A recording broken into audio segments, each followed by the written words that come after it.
vez que grabe la clase. Entonces, para la gente que es nueva, la clase es sincrónica, es decir, nos vemos en clase normalmente, son 50 minutos de clase, hacemos un descanso de 10 y luego otros 50 minutos. La clase queda grabada. La grabación tienen que acceder a mediación virtual, cursos en mediación virtual. Ese es el mecanismo oficial de comunicación con el profesor. La clave de mediación virtual, eso se me había olvidado, pero varios de ustedes lo tenían, es Lascaris, la clave. Y ahí está el programa y están las lecturas, ¿verdad?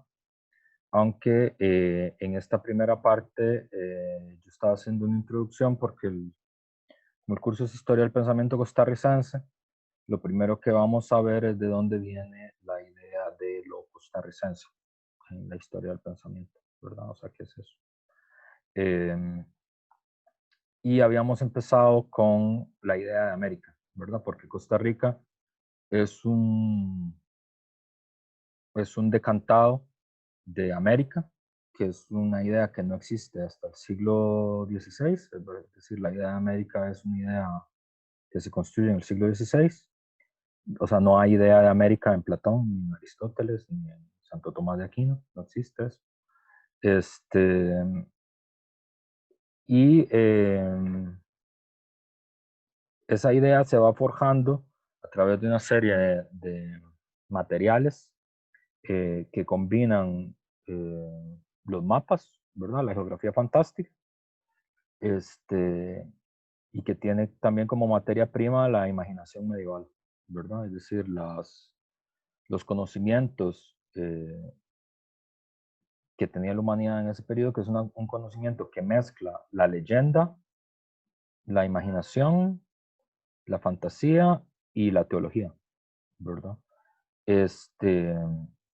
Y habíamos visto varios ejemplos. Hay tres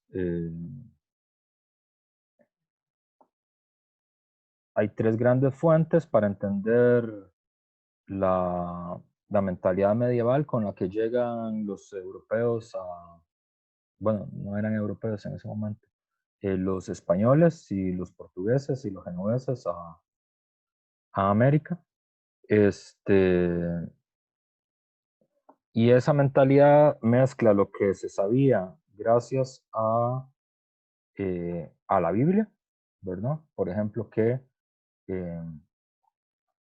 que 3 son los continentes, porque la Biblia dice que son 3 continentes, ¿verdad? Asia, África y Europa, porque cada continente fue poblado por uno de los hijos de Noé, Sem, Cam y Jafet, ¿verdad? Entonces, cuando se descubre América, hay una crisis teológica producida por los conocimientos geográficos porque América no está en la Biblia, no hay ninguna referencia de la existencia de América en la Biblia, o una de dos, o que fue una del tipo de soluciones que hubo, o es que en realidad eh, América es alguno de los lugares perdidos de la Biblia, ¿verdad? El paraíso, por ejemplo, eh, o el reino de Gog y Magog, ¿verdad? Que está más allá del fin del mundo, o la Biblia está equivocada, lo cual tenía una implicación teológica muy importante para la época, ¿verdad?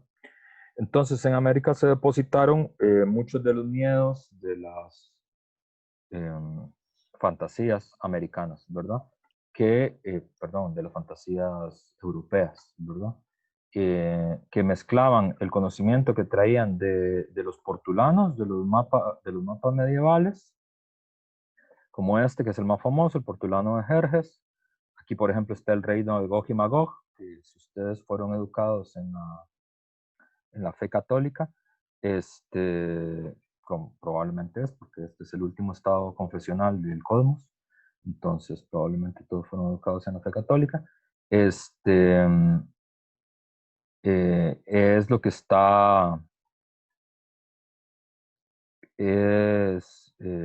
el confín del mundo, es el reino que está en los confines del mundo.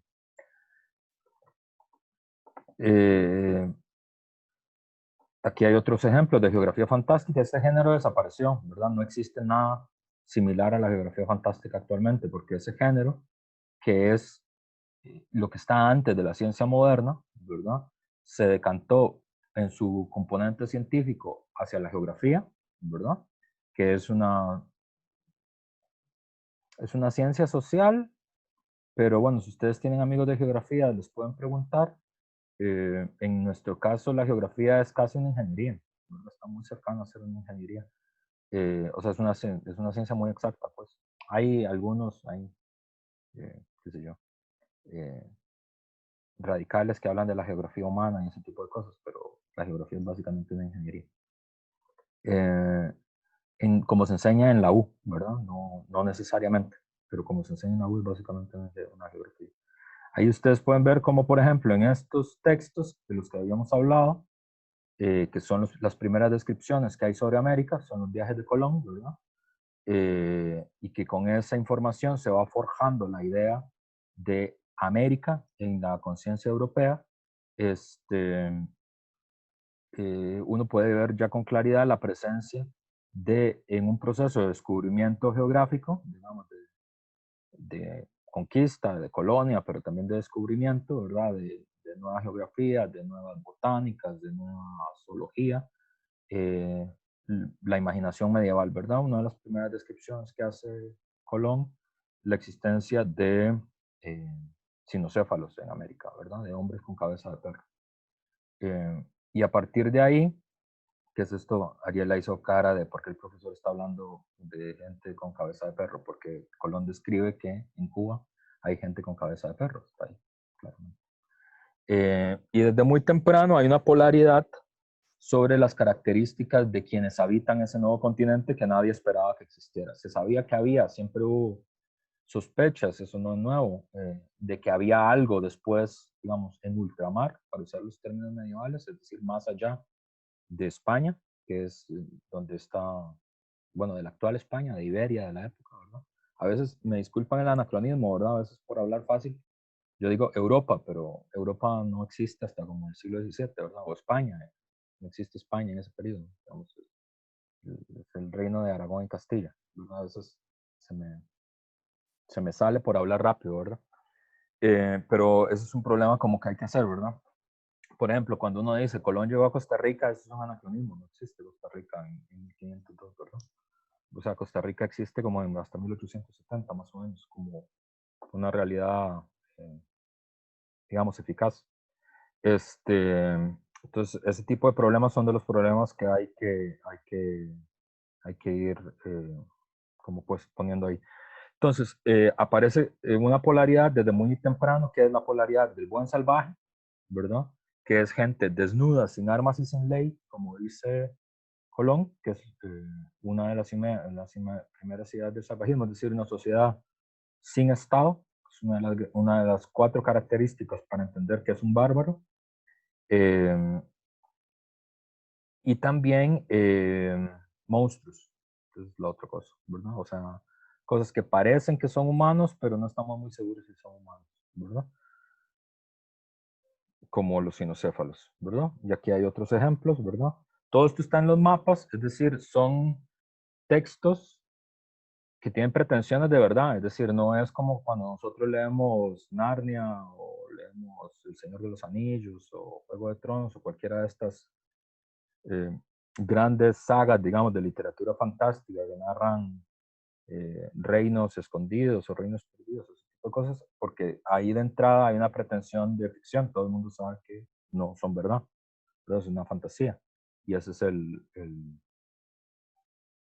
pacto narrativo que uno tiene con el autor. Estos textos tienen pretensión de verdad, o sea, están escritos para que la gente diga, vea, y aquí cuando usted llega al Brasil va a encontrar Amazonas, va a encontrar tapires, y va a encontrar el Guaypinomas, ¿verdad?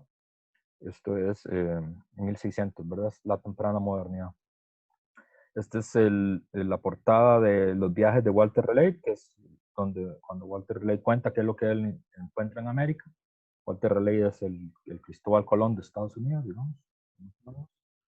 Eh, entonces ese es el primer componente, apunten ahí. El primer componente de la idea de lo americano es la idea de un continente que representa lo nuevo, la juventud, y que combina dos tipos de habitantes, que ambos son solo en el borde seres humanos, o los buenos salvajes, ¿verdad?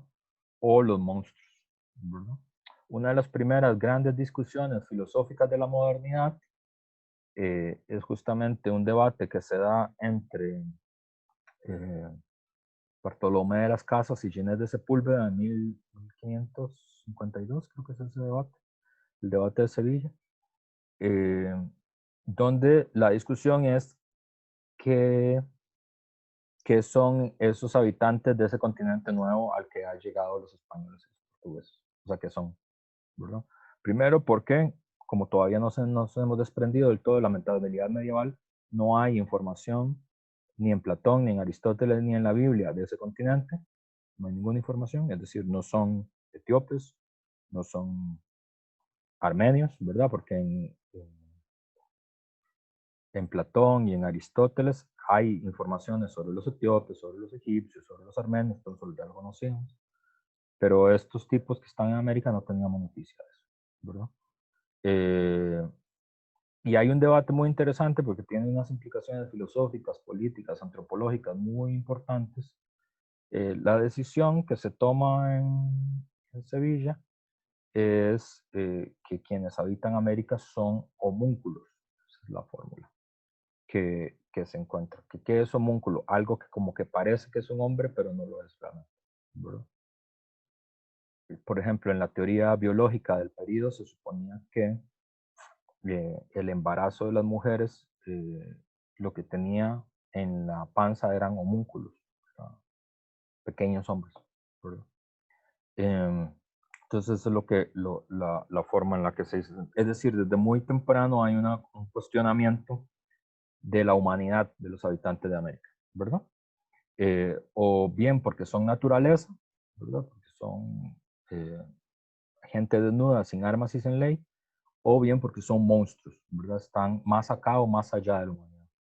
Esa es una de las primeras definiciones, que es muy importante, de la América imaginaria, ¿verdad?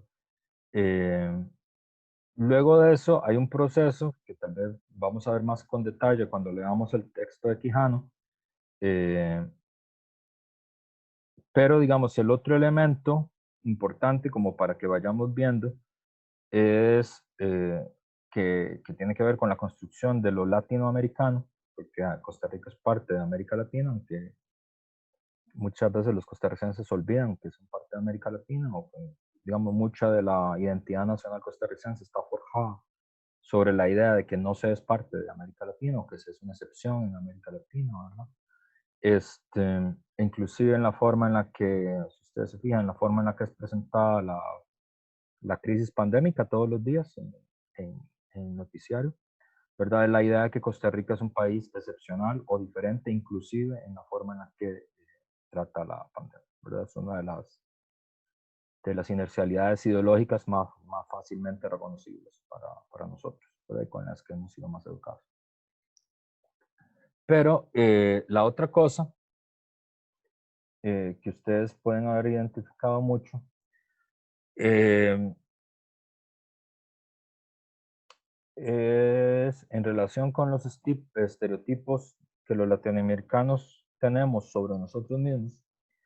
eh, Hay uno que es producto de la lucha entre imperios, ¿verdad? Es decir, en el proceso en el que se está construyendo el sistema mundo contemporáneo y hay un enfrentamiento entre el imperio español, el imperio portugués, el imperio holandés, el imperio alemán, el imperio inglés y el imperio francés por el control del mundo y por el control de la presencia colonial. Los imperialismos que corren detrás del imperialismo español, que es el imperialismo central en el siglo XVI, ¿verdad? Y es el gobierno del rey planeta, ¿no? De Fernando IV, el rey planeta. Que es el primer imperio que circunnavega el globo, ¿verdad? Que logra tener dominios a todo lo largo de la Tierra, ¿verdad? Eh, Inventan una construcción ideológica, digamos, lo que voy a decir a continuación es un anacronismo, pero como para que me entiendan, hay como una guerra de propaganda entre los distintos imperios, ¿verdad? Y los imperios que corren detrás de los españoles y que además van a vencer en esa batalla, ¿verdad? Es decir, van a ser el nuevo centro de Europa, van a ser Occidente, lo que le decimos Occidente hoy, es decir, Holanda, eh, Alemania, Inglaterra, Francia, ¿verdad? Que van a lograr desplazar a los españoles como centro del sistema mundo. eh, la, la subjetividad, digamos, que ellos construyen es la de la leyenda negra española, ¿verdad? ¿Qué significa la leyenda negra española? Es la construcción de una narrativa que tiene distintos materiales, ¿verdad? Tiene cuentos, tiene imágenes, tiene propaganda, tiene eh, construcciones filosóficas, ¿verdad? Que los vamos a ver, es decir, no es solo un texto, sino que es un articulado de textos, de subjetividades, de prácticas, que básicamente lo que quiere demostrar es que los españoles se han mostrado históricamente como excepcionalmente vagos, crueles, tiránicos, oscurantistas, fanáticos, avariciosos y traicioneros. Es decir, que se diferencian de tal modo de los demás pueblos eh, en estas características que la historia de España debe ser vista y comprendida en términos que no son empleados habitualmente para describir e interpretar a otros pueblos. De hecho, esta forma sigue existiendo hasta nuestros días, ¿verdad? Es decir, cuando uno dice Europa, Europa no quiere decir España. De hecho, hay una forma en la que los mismos políticos españoles se refieren a sí mismos, que es Europa del Sur, ¿verdad? Que es para referirse a Portugal, España, Grecia, Italia, ¿verdad? Europa quiere decir Francia, Holanda, Luxemburgo, eso quiere decir Europa, ¿verdad? Eh, y esta, la leyenda negra española, con unas variantes, luego vamos a ver, esto es muy importante en la historia del pensamiento costarricense, en la historia del pensamiento latinoamericano, esto nos cayó de herencia a nosotros. Es decir, la idea es que la colonización española eh, transmitió, digamos, las características de los españoles a los pueblos colonizados. Entonces, esas descripciones también calzan con los latinoamericanos, ¿verdad? Los estereotipos básicos que se tienen en las películas, en los discursos, en la filosofía, en la religión, ¿verdad? Este, en el cine, es los latinoamericanos como crueles, intolerantes, fanáticos, oscurantistas, vagos, avariciosos, traicioneros, ¿verdad? Esa es la representación de los latinoamericanos mainstream, ¿verdad? Ustedes lo han visto porque yo no sé qué tanto cine comercial ven ustedes. Yo veo mucho cine comercial, este, con efectos puramente pedagógicos, obviamente, solo para tener ejemplos. No, mentira, tengo alguna simpatía por eso. Pero digamos, ustedes pueden ver eso con mucha facilidad, ¿verdad? Qué sé yo, las representaciones de la Warner Brothers sobre los viajes a América Latina siempre es lo primero que se hace es cuando se cruza la frontera, hay, ¿no? 3 personas tiradas en un zarape descansando. Esa es la imagen que uno tiene con Speedy González, que fue como la primera representación que yo vi siendo niño de lo que un latinoamericano era, ¿verdad? Y la representación que hay de gente que está tirada al sol sin hacer nada, ¿verdad? Entonces, la representación y la idea de que los latinoamericanos son gente vaga es una idea que la mayoría de latinoamericanos comparten, de hecho, ¿verdad? Como representación. Eso es muy curioso porque es contrafáctico. Es decir, de hecho, los países donde más se trabaja son los países latinoamericanos. Es decir, el país, solo ayer ayer estaba revisando eso por una curiosidad, que es el país de la OCDE, es decir, de los 32 países más ricos. Se supone que nosotros acabamos de entrar a ese club, ¿verdad? Ahora estamos en los países ricos, no sé si sabían, es una importante noticia para nosotros.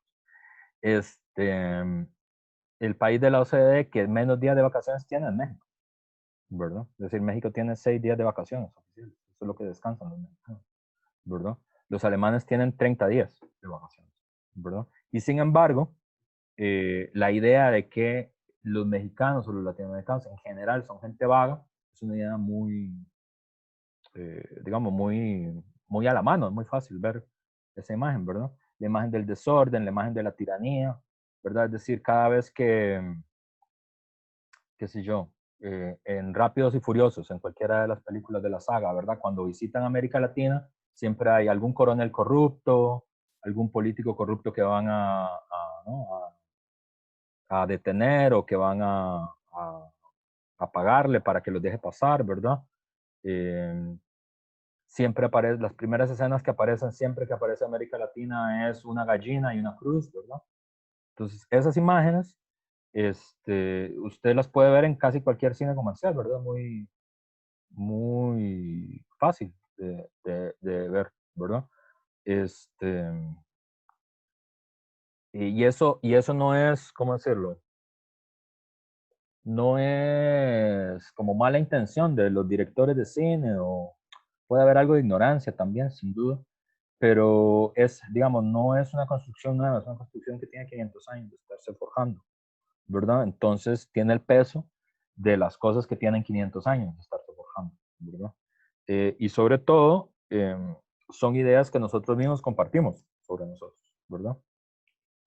Y que es fácil como media vez a uno le han dicho que es un estereotipo, es relativamente fácil identificarlo, ¿verdad? Darse cuenta de eso.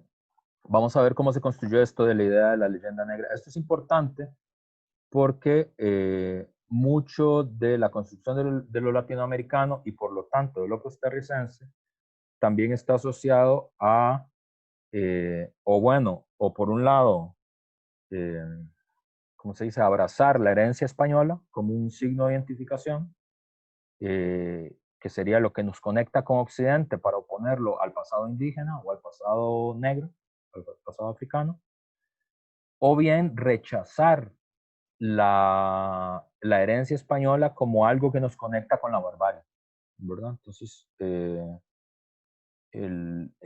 esos dos elementos son determinantes en la historia del pensamiento latinoamericano y de la filosofía latinoamericana. Ahí hay que hacer una salvedad que ahí ustedes me tienen que comprar, me tienen que comprar ese etiquete, digamos. Hay una, hay una polémica en la historia del pensamiento latinoamericano, que es una polémica que cada uno de ustedes tiene que resolver, ¿verdad? Es decir, yo les voy a contar mi opinión, no tiene por qué ser la opinión de ustedes, pero para que sepan, hay una polémica, que de hecho ustedes pueden registrar en el origen de la revista de filosofía, en el puro origen de la revista de filosofía está esa polémica. Esa polémica ocurrió en Costa Rica, pero ocurrió en todas partes de América Latina, ¿verdad? En cada una de las universidades latinoamericanas hubo un momento filosófico para discutir esto y es si existe tal cosa como la filosofía latinoamericana. Eso está en discusión, ¿verdad? Por ejemplo, en el caso de Costa Rica hay una polémica entre Teodoro Olarte, que es uno de los fundadores de la Escuela de Filosofía, y Helio Gallardo, que no es fundador, llega después, pero hay una polémica que ustedes pueden buscar en la revista de filosofía, donde se discute, inspirados por los textos, dos textos fundadores que son claves si les interesa el tema de la filosofía latinoamericana, eh, inspirado en los textos de Leopoldo Sea, que es uno de los grandes referentes de la filosofía latinoamericana, y por el otro lado, Arturo Salazar Bondi, ¿verdad? Son los dos grandes referentes de la idea de la filosofía latinoamericana. Eh, en Costa Rica, pero en todas partes, en Argentina, en Perú, en Chile, se dio ese debate porque, por ejemplo, Teodoro Olarte sostenía que lo que había era filósofos que vivían en América Latina, pero que la filosofía es filosofía sin más, ¿verdad? Es decir, es filosofía sin adjetivo, ¿verdad? Y entonces, digamos, es tan relevante, digamos, para Olarte es tan relevante vivir en Argentina como pudo haber sido vivir en Roma, digamos, que ese es parte de como de un sistema universal que en algún sentido no tiene, digamos, como la filosofía es filosofía de lo general, entonces se es filósofo en tanto que se es parte de la humanidad, digamos, un poco ese punto de vista. Ustedes lo pueden leer, el texto se llama filosofía sin más de Olarte. Y Gallardo sostiene que no, que hay algo que es específico en la filosofía latinoamericana y que lo hace diferente a la filosofía clásica, ¿verdad? Y creo que el texto se llama así, Los límites de la filosofía clásica, el pensamiento latinoamericano, es el nombre del texto de Gallardo. Y ahí Gallardo un poco defiende las tesis de Sea y de Bond, ¿verdad? Yo estoy inclinado a aceptar que sí hay un pensamiento latinoamericano, que es diferente a la filosofía clásica. Esa es mi opinión, ¿verdad? No tienen por qué compartirla. Es una polémica, que es una polémica que está abierta, es decir, y muy probablemente hay colegas en la escuela que no comparten esa forma de ingresar al problema. Eh, y está bien, digamos, a mí me parece que, decir, pueden leer los artículos, son posiciones muy sólidas, es decir, no me parece que ninguno de los dos sea como un charlatán ni nada parecido, eh, pero sí, mejor que sepan cuál es la opinión del profe, ¿verdad? Mi opinión es que hay un pensamiento latinoamericano que es diferente a la filosofía clásica y que eso es importante y que tiene que ver con el proceso de conquista y colonia, sobre todo. Ese es el elemento que para mí es estructuralmente determinante. Pero eso es mi opinión, para que sepan. Y por lo tanto, el curso está muy marcado por esa forma en la que yo entiendo el problema, ¿verdad? Entonces, en eso no, para que no se hagan, mejor hablar claro, ¿no? Que Althusser decía que todas las lecturas son culpables y lo único que uno puede hacer es expresar de qué lectura es culpable uno. Me parece que es una forma honesta de hacer las cosas.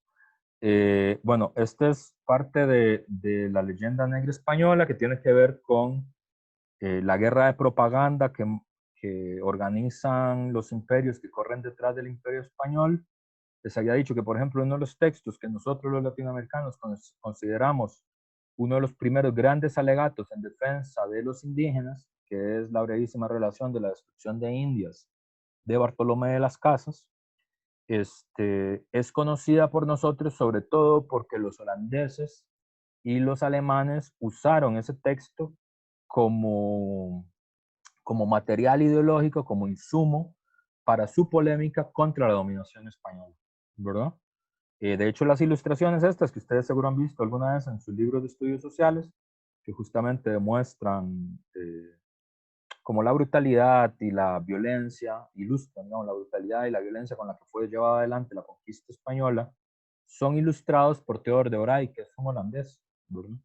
Que nunca estuvo en América, nunca puso un pie en América, jamás vino, ¿verdad? Es decir, es literalmente chisme, pues, digamos, historia de oídas.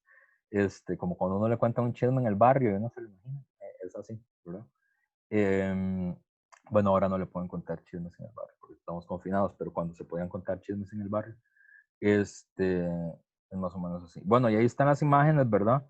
De la brutalidad, de la crueldad con la que los españoles llevaron adelante la guerra, ¿verdad? Y aparecen varios de los temas que también están en Colón, ¿verdad? Por ejemplo, la antropofagia, que desde muy temprano ha quedado asociado a lo americano, ¿verdad? La idea eh, de los habitantes que se comen entre sí, ¿verdad? Que se alimentan unos de otros, ¿verdad? Que eso tiene que ver con estos elementos de tipificación de subhumanidad, digamos, que se le endilgan a los latinoamericanos, ¿verdad? Porque la antropofagia obviamente es uno de los grandes tabúes de la civilización, ¿verdad? Está dentro del sistema de grandes tabúes de la civilización, eso está explicado en los textos de Freud, ¿verdad? La antropofagia, el incesto, ese tipo de cosas, ¿verdad? Son de los grandes tabús civilizatorios y la recurrente imagen de la antropofagia como expresión de lo latinoamericano, ¿verdad? En sus orígenes, pero todavía hasta nuestros días, ¿verdad? Eh, por ejemplo, en el periodismo convencional es muy común hablar de orgías de sangre, ¿verdad? Para referirse a las masacres que hay en América Latina, que todavía hay bastantes, lamentablemente, en bastantes lados. Y eso lo que quiere decir es una imagen que remite como que, bueno, América Latina tiene una capa como apenas, como ligerita de civilización, ¿verdad? Como los queques baratos que uno se compraba en la U, que tienen apenas una capita chiquita de dulce, ¿verdad? En vez de como una capa propiamente bien hecha de queque, como se debería hacer, sino que tiene así apenas un barniz de dulce de leche. Y uno dice, pero esto es solo galleta, ¿por qué no hay más dulce de leche? Este, entonces, como que la civilización es como así con nosotros, ¿verdad? Es decir, es una capa apenas chiquitita de civilización y en cualquier momento esa capa, ese lustre chiquitito de civilización se rompe y aparece, digamos, la naturaleza tiránica, violenta, salvaje, antropófaga, digamos, de lo latinoamericano. Eso van a ver que es muy, digamos, el tema este, la antropofagia, es un tema que es muy importante, ¿verdad? Y ha sido tomado como, como parte de las identificaciones inerciales e ideológicas de los latinoamericanos y en algunos casos, sobre todo en las vanguardias artísticas latinoamericanas, ha sido como digamos, resemantizado para usarlo como un motivo de orgullo, digamos, de los latinoamericanos, ¿verdad? Sobre todo en las vanguardias brasileñas, ¿verdad? Como de Amaral y así, ¿verdad? Han usado eso como digamos, como un motivo de orgullo de los latinoamericanos, pero eso es posterior, ¿verdad? Ya es el siglo XX. Aquí también, ¿verdad? Vemos, por ejemplo, aquí es donde este grabado a mí me gusta mucho porque aquí es más claro de dónde es que viene esa imagen, ¿verdad? Porque esto es propaganda holandesa, ¿verdad? Y los Países Bajos conquistaron su independencia batallando contra España, ¿verdad? Eh, Hay una novela que a mí me gusta mucho que es Las aventuras del capitán a la triste, que narra ese enfrentamiento entre España y Holanda, ¿verdad? Y a partir de ahí se va a instaurar ya como la decadencia propiamente dicho. Sí, el texto de Pérez Reverte. Sí, que Pérez Reverte es un pesado, pero las novelas son muy buenas. Este, sí, la peli es buenísima, también es con Viggo Mortensen. Solo por ver a Viggo Mortensen valdría la pena ver la peli, pero además es muy buena. Y bueno, el libro es más vacilón porque aparece Francisco de Quevedo y esto a mí me parece como muy inteligente. Eh, pero digamos, ahí claramente uno puede ver las temáticas, digamos, en esta forma, en la forma en la que los holandeses representan al duque de Alba, ustedes pueden ver la representación básica de cómo aparece cualquier tirano latinoamericano representado en cualquier película de Hollywood, ¿verdad? Es exactamente las días, ¿verdad? Comiendo un niño en una mano, con la otra sostiene bolsas de dinero, una hidra en la cabeza, que son los cardenales, ¿verdad? Eh, a los pies los cadáveres, la idea de la masacre, ¿verdad? Un diablo que le sopla al oído, ¿verdad? Eso es todas las temáticas qué sé yo, que aparecen en las películas de Rambo, en las películas de Schwarzenegger cuando va a Centroamérica, ¿verdad? Es básicamente esa misma idea. Eh, Aquí, digamos, más representaciones. La Inquisición fue muy importante en la representación de la leyenda negra española y aquí todavía ustedes lo pueden ver, ¿verdad? Es decir, una de las eh, representaciones típicas que aparece en la industria cultural de lo latinoamericano es la idea de la fervosidad religiosa, ¿verdad? Es decir, como un pueblo que tiene una religiosidad particularmente intensa, particularmente eh, pública, digamos, que tiene que ser demostrada públicamente y además que combina, por un lado, el misticismo y el irracionalismo, ¿verdad? Con, eh, con la intolerancia, ¿verdad? Es como el tipo de representaciones que ustedes pueden ver. Todavía, como ya les he dicho, yo veo mucho cine comercial con funciones puramente pedagógicas, con el noble objetivo de encontrar ejemplos para explicar cosas difíciles. Este, pero eso aparece, por ejemplo, en Piratas del Caribe.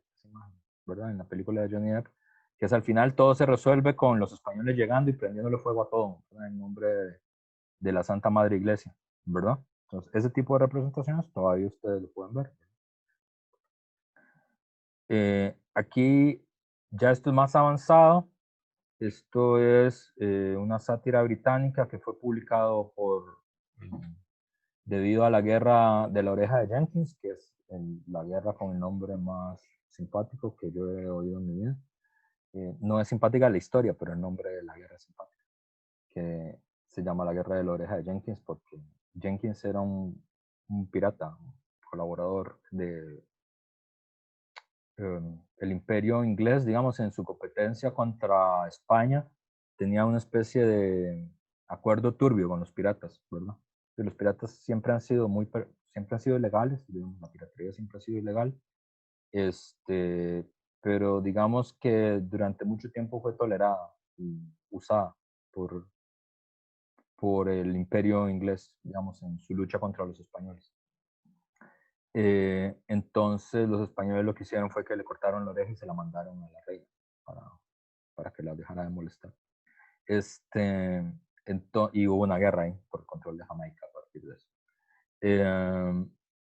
Entonces, esa guerra fue muy importante porque aquí ya claramente el imperio español va para atrás, ¿verdad? Es decir, está en una curva de decadencia que no va a terminar hasta finales del siglo XIX, ¿verdad? Que cuando ya pierde casi todo su imperio colonial. Y en lo que dice aquí en la leyenda del póster es, los españoles construyen castillos en el aire, los británicos le otorgan importancia al comercio. Y ahí va a aparecer otra, digamos, de las temáticas de diferenciación entre, entre lo anglo y lo español, ¿verdad? Que luego se va a trasladar en nosotros a la diferencia entre América del Norte y América del Sur, ¿verdad? Eh, que tiene que ver con la idea de que va a quedar asociado a lo anglo como la idea de lo pragmático, como la idea de una sociabilidad pragmática que potencia el comercio y los negocios, y el comercio y los negocios es una garantía de pacificación, de civilización, mientras que los españoles están obsesionados, digamos, en las grandes construcciones místicas, teológicas, por eso construyen castillos en el aire, ¿verdad? O sea, están más preocupados por las ideas que por la vida práctica del comercio. Es una idea que sigue hasta nuestros días, ¿verdad?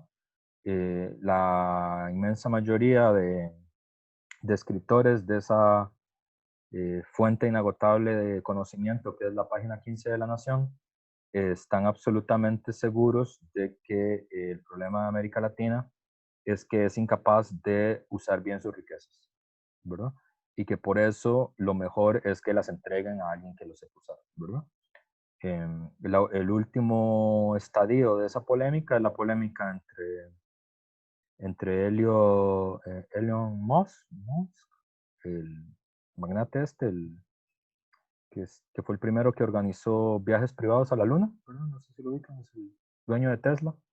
Eh, y que parece que es el que está detrás del golpe de Estado en Bolivia, ¿verdad? Tiene que ver con el control del litio. No sé si saben, la mayor reserva de litio del mundo está en Bolivia. Los bolivianos nunca habían sabido que estaban encima, es decir, se enteraron como hace 15 años que la mayor cantidad de reservas de litio estaba en Bolivia. Pero en Bolivia siempre explotó otras cosas, explotó cobre y plata y ese tipo, eso fue la industria minera, digamos, de Bolivia. Entonces la idea básica es que para qué va a tener Bolivia un montón de litio, cómo el futuro de la humanidad va a depender de lo que esté debajo de la tierra de los bolivianos, si no ni lo saben usar, ¿verdad? Esa idea viene desde el siglo XVIII, ¿verdad? Y también esa es una idea que ustedes pueden oír con frecuencia, que es con frecuencia el IFENSA, que es este tipo de gente, ¿verdad? En el sentido de que hay un montón de riqueza y si no fuera porque los gobernantes o la sociedad latinoamericana está más preocupada en problemas ideológicos, entre comillas, que en la pragmática de hacer dinero, sería otra cosa, ¿verdad? Ahí se combinan como varias ideas que son muy interesantes, por lo menos. Hola, les presento a Alicia, y ella es parte del paisaje en los cursos. Eh, Hola, ¿ya terminaste tu clase? Okay. ¿Qué haces, papi? Les estoy explicando de dónde viene la idea que el comercio es una fuente de civilización. Qué aburrido, ya me aburro. Sí, no sean como Alicia. No, mentira, sí sean como Alicia. Le estudié mucho. De este periodo, en 1740, de la Ilustración, va a venir una idea que los norteamericanos van a tomar como con mucha fuerza y se va a transformar en parte de su cultura y de su subjetividad, que es la idea de que el comercio tiene un valor civilizatorio y pacificador, ¿verdad? El primero que yo tengo registrado, eh, puede ser que haya algo, puede ser que haya alguno detrás de él, pero el que yo tengo como registrado como muy transparentemente, em, es Voltaire en El espíritu de las leyes. Ahí es muy expresivo él. eh, y es vacilón esa idea, porque los que han estudiado, los que ya han pasado por filosofía clásica, ¿verdad? Con, con fallas ahí, referente, o patrística, ¿verdad? Y medieval, con Diego, con cualquiera de los dos Diegos, ¿verdad? Con Pascante o con Diego. Recordarán, y bueno, y los que no han llevado clásica y patrística, pues lo pueden llevar, si quisieran alguna vez, es interesante. Em, digamos, ustedes recuerdan la historia, digamos, el palo mayor hasta el siglo XVIII de la historia de la filosofía clásica y de las grandes religiones, de todas, es una actitud de extraordinaria animadversión hacia el comercio, ¿verdad? Es decir, el comercio siempre fue mal visto en la historia del pensamiento. Siempre hubo muchas sospechas sobre el comercio, ¿verdad? Eh, digamos, desde el punto de vista teológico, eso es muy claro, ¿verdad? Desde el punto de vista de las religiones, es decir, Jesucristo a los que echa del templo es a los comerciantes, y eso tiene un sentido bíblico, ¿verdad? Es decir, no echa a pescadores, digamos, ni a pastores, ¿verdad? Sino que es a comerciantes a los que echa. Eh, y a Lutero también, los ensayos sobre la usura de Lutero son violentísimos, ¿verdad? Es poco conocido esa faceta de Lutero. En la escuela tenemos varios colegas que son muy estudiosos de la obra de Lutero, J. Thomas Cis, entre ellos. Eh, entonces él puede confirmar, él conoce mejor la obra de Lutero que yo. Yo conozco los ensayos de la usura de él, que Marx también los usa de referencia en varios de sus textos. Y básicamente lo que Lutero dice, que es la reforma, ¿verdad? No se los ve, católicos y luteranos se enfrentaron a muerte durante como 3 siglos, ¿verdad? Y ambos dos desconfiaban de los comerciantes, ¿verdad? Lutero básicamente lo que dice es que los comerciantes van a ir al infierno. Esa es la idea básica de los textos sobre la usura. Y también Platón y Aristóteles son súper, bueno, eh, yo no sé si eso todavía hay que leerlo en el colegio, pero cuando yo estaba en el colegio hace como 20 kilos, había que leer El Avaro de Plauto, que es una de las obras clásicas. Yo no sé si eso todavía hay que leerlo en el colegio. No, dice Reina que ya no. Bueno, seguro ahora hay que leer Harry Potter o algo, no sé.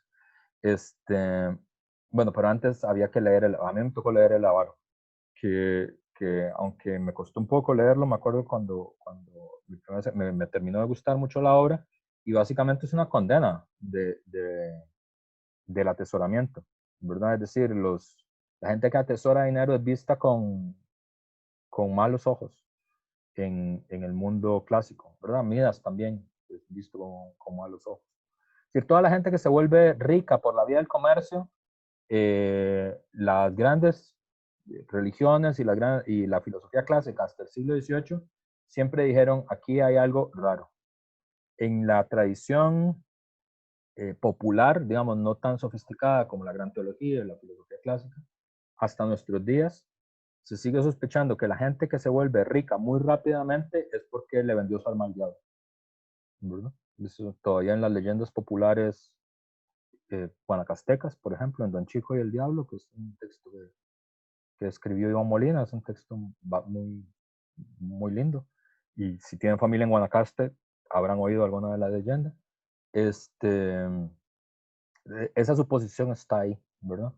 Pero desde el siglo XVIII, después de que Europa había quedado absolutamente agotada por las guerras de religión, por los enfrentamientos políticos, habían pasado guerreando durante siglos, digamos, desde la Reforma, en una espiral de violencia política y militar que parecía que no se iba a detener nunca. Eh, Voltaire, como hipótesis, no es que lo dice con mucha firmeza ni con mucho orgullo, ¿verdad? Lo dice un poco derrotado. Dice, bueno, yo sé que el comercio no tiene la importancia que tiene la religión y que tiene las virtudes políticas y eso es más importante, pero tal vez deberíamos bajar un poco la intensidad de las virtudes políticas y la fe religiosa y pensar la sociedad sobre la base de un modelo que no obliga mucho, que sea una cosa muy mínima, por mínimo que sea, y eso se tendría que ser las transacciones comerciales, ¿verdad? Eso es lo que dice en el espíritu de la ley. Lo dice como hipótesis y lo dice como un poco como cuando uno ya está tomando una medida desesperada, ¿no? ¿Verdad? Cuando lo ha dejado el último bus de las vacaciones en Puerto Viejo y ya no sabe cómo regresarse. Y dice, bueno, tal vez deberíamos ir a ese lugar que es un poco peligroso y salvaje y nos levantamos temprano y bueno, es lo que se puede hacer, no se puede hacer nada más, es lo que queda, ¿verdad? Como cuando uno tiene como esa actitud, es como esa la actitud que tiene hacia el comercio, es decir, después de que ya hemos probado con todo y nada ha dado resultado, di, a ver si esto tal vez, ¿verdad? Y sin embargo, digamos, como esa forma de enfrentarse a las cosas terminó siendo muy exitosa, terminó siendo extraordinariamente exitosa. Y en nuestros días es de hecho la forma dominante de la subjetividad, ¿verdad? Es decir, nosotros concebimos las relaciones comerciales como el modelo de todas las sociabilidades posibles de los seres humanos, ¿verdad? Eh, pero eso es relativamente reciente y además eh, la forma en la que fue organizada la subjetividad contemporánea supone además que el mundo anglo tiene más virtudes que, que los latinoamericanos para eso, ¿verdad? Es una idea que se fue instalando cada vez más. Es decir, los angloamericanos son pragmáticos y buenos para el comercio, y los latinoamericanos no saben qué hacer con sus propios riquezas, ¿verdad? Y son malos para el comercio y siempre se enrollan en discusiones teológicas, en batallas políticas, en vez de ser pragmáticos, ¿verdad? Es un poco la idea. Y eso se repite todos los días en la página 15 de La Nación como si fuera una super idea superviviente, ¿verdad? Se puede volverse, no sé, teleprompter de Teletica diciendo eso durante uno o dos años, ¿verdad? Son las 9:51. Les recuerdo, les pido les pido 3 colaboraciones, siempre, porfa, digamos, como ayuda al curso. Uno, que me recuerden siempre si estoy grabando la clase, ¿verdad? Porque, bueno, ustedes están conectados y todo muy bien y eso, pero puede ser que en alguna ocasión no se puedan conectar por lo que sea, porque la nueva normalidad es que uno nunca sabe si los dioses de la internet van a funcionar bien o no este día.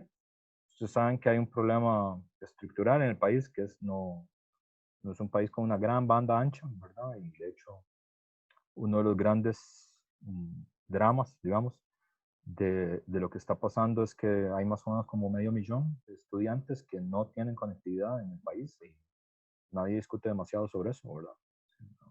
Hay toda una generación que no está estudiando, digamos, en los hechos, no porque no quiera, sino porque no puede, ¿verdad? Y eso es muy dramático. Pero puede ser que por lo que sea ustedes topen ese día con una mala conexión o con que la compu se fundió, lo que sea. Entonces recuérdenme que grave las cosas, ¿verdad? Porque los que no están aquí también tienen derecho a ver la clase. Y la otra cosa es que me recuerden el recreo, porque este tema a mí me apasiona mucho, me gusta mucho, ¿verdad? Es decir, y puedo pasar 4 horas hablando, es decir, puedo seguir hablando hasta las 6 de la tarde y no me aburro. Entonces eso es obviamente un defecto, pero no es la idea. Y todos los especialistas en pedagogía nos han recomendado 1000 veces que no hagamos clases de más de 50 minutos. Yo me parece convincente eso porque es más cansado, ¿no? Las clases en Zoom. Entonces vamos a hacer un corte de 10 minutos para que vayan al baño, se echen agua en la cara, tomen café, no sé, hagan jumping jacks, lo que sea que hagan en los 10 minutos. Y en 10 minutos hacemos la segunda parte de la clase. ¿Cómo, cómo se iba desarrollando digamos, las temáticas básicas de la leyenda negra española? El comercio es muy importante, o la idea, digamos, de el pragmatismo frente a la fascinación por las ideas, ¿verdad? Aquí, fíjense, esto es muy interesante porque aquí uno puede encontrar en los textos de los ilustrados, en la ilustración francesa, que fue tan importante, digamos, en la historia de la modernización cultural y política de la humanidad, ¿verdad? Todos saben que la ideología básica que tuvo la Revolución Francesa y la Revolución estadounidense y las independencias de América Latina fueron los textos ilustrados, ¿verdad? Bueno, con América Latina hay un debate también para variar, pero ahorita les cuento. En todo caso, aquí pueden ver, por ejemplo, en Montesquieu y en Ruiz de Jacourt, elementos, digamos, de esa leyenda negra española, ¿verdad? Dice Montesquieu, bueno saber cuando un hombre tiene cierto mérito en España, cuando no trabaja. El que se está sentado 10 horas al día logra una mitad más de consideración que el que descansa 5 horas, porque la nobleza se adquiere en las sillas, ¿verdad? Eso tiene además una expresión, bueno, tiene que ver obviamente con una realidad histórico-social que fue el enriquecimiento por la vida del saqueo, digamos, por la vida de la conquista y la colonia. Y de hecho eso quedó inscrito en el lenguaje, ¿verdad? Porque se dice hacer la América, ¿verdad? Es una expresión española, a enriquecerse rápidamente. Voy a hacer la América. Eh, digamos, cuando uno tiene un muy buen negocio que es demasiado fácil y demasiado fácil hacer plata, ¿verdad? Como los negocios de hecho, como Forex. Entonces eso es hacer la América. Eh, ¿Verdad?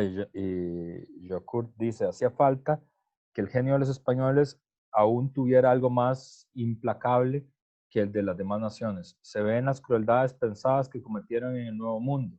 Se ve sobre todo por el exceso de atrocidades que usaron en el ejercicio de una institución en la que los italianos, sus inventores, pusieron mucha dulzura. Los papas habían erigido esos tribunales por política y los inquisidores españoles añadieron la barbarie más atroz, ¿verdad? Entonces ahí uno ve cómo se va construyendo lo que Walter Mignolo le llama la diferencia colonial, es decir, una serie de elementos de diferenciación donde cada vez más España va quedando por fuera del núcleo central de lo que hoy nosotros le decimos Occidente, ¿verdad? Eh, o digamos, o de la civilización, o poniendo en cuestionamiento el carácter civilizado. Los latinoamericanos vamos a heredar eso, ¿verdad? Esas mismas explicaciones por la vía no se explica muy bien, por la vía de la colonia. Y eso es muy importante porque entonces aquí vamos como hacer ahí pongan, el profe dijo que esto era importante. Eso quiere decir que los latinoamericanos mayoritariamente somos occidentales, pero una forma periférica del mundo occidental. Esta es la clave, digamos, para entender a América Latina. Es decir, el corazón de las raíces de los latinoamericanos no apunta hacia, eh, hacia lo indígena, ¿verdad? Porque hubo un genocidio que corta ese proceso, ¿verdad? Eh, y tampoco apunta hacia el pasado africano, hacia la diáspora, ¿verdad? sino que la memoria histórico-social conecta con Occidente, pero sabiendo siempre que se es occidental de una forma rara, se es occidental de una forma periférica, o se es un occidental de una forma incompleta, ¿verdad? Dependiendo de, del autor, ¿verdad? Pero esto es importante. Este cuadro a mí me parece extraordinario porque ya esto es Goya, ¿verdad? Que es uno de los pintores más talentosos, digamos, que ha tenido el mundo español, ¿verdad? Eh, este cuadro se llama, tiene dos nombres, se llama Las dos Españas o El duelo a garrotazos, ¿verdad? Y fue, fue pintado durante el trienio liberal, ¿verdad? Durante el ajusticiamiento de Riego por parte de Fernando VII, que implicó el exilio de los afrancesados, ¿verdad? Porque en España no triunfó una revolución burguesa como la inglesa o como la francesa, sino que eso quedó postergado, ¿verdad? Eh, y no se logró bueno, no se logró resolver del todo hasta nuestros días, porque todavía tienen rey. Este, pero esta imagen quedó o ha sido interpretada, y a mí me parece que es una buena interpretación, un poco como la idea esta de lo español, ¿verdad? Y por lo tanto también de lo latinoamericano, y además que es un cuadro muy bello y muy dramático, primero por el paisaje, que es muy importante, ¿verdad? La parte de atrás, es decir, las montañas estas, que son como las que encierran el cuadro, ¿verdad? Es decir, es un cuadro que no ocurre en una ciudad, ¿verdad? Ocurre en medio de las montañas. Son dos campesinos, ¿verdad? Que lo que quiere decir que es una representación del pueblo llano, no es una representación de las élites dominantes, ¿verdad? El cielo ese, ¿verdad? Que es como azul y nublado, ¿verdad? Y como esta cosa, le da esa sensación a uno como el claroscuro, como de las dos almas, ¿verdad?